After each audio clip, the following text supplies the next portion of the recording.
Hi, it's Nick from Allied Electrical. This morning we're going to have a quick look at domestic smoke and heat alarms.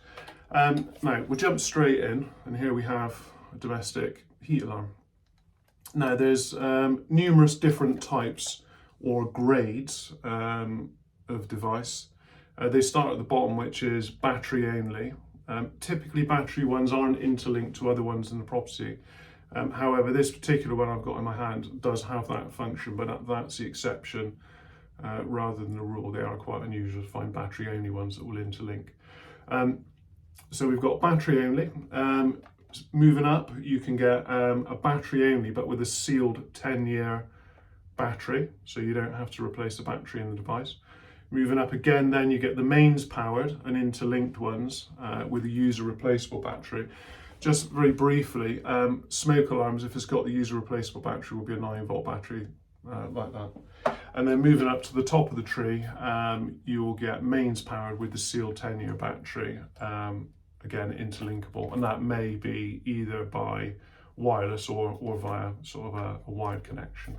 So let's go ahead and, oh actually that reminds me, that leads into another good point. So all smoke alarms and heat alarms will have a service life on them, and they should have a label on them somewhere telling you, and it's 10 years.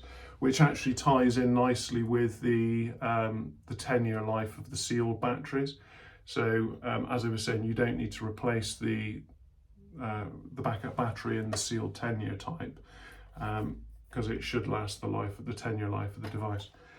So yeah, on this one here, you can see there, it's replaced by 2031. So let's crack on and test a smoke alarm. So as if by magic, we have a smoke alarm. So this is a mains powered with a sealed lithium power supply in it, and it's actually interlinked to other ones in the property.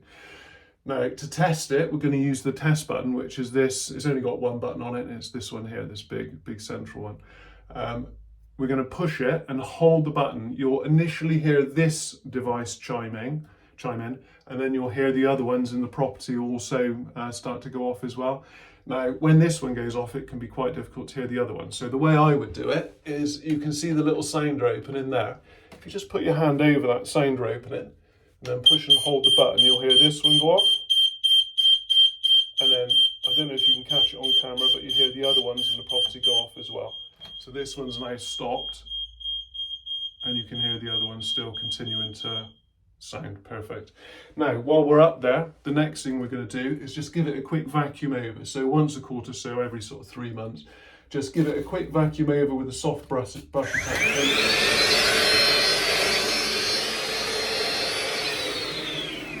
And all you're trying to do is just get rid of all the dust and the sort of fluff and whatnot from the openings in the detector, just to make sure it works properly. Okay, so we've covered testing and cleaning. So the next thing is batteries. So there's typically two main types of device when it comes to getting them apart. One is the type where you twist them and then pull them off the ceiling, like that, leaves a back plate on the ceiling. So this particular one, as I said, is a battery only. So all you would do is just replace the battery and then just put the thing back together and pop it on the ceiling. The other type is typically ACO. I don't know of another brand that use this, but it's actually quite a good way of actually fixing the detectors up there. So if I just angle you back up there again,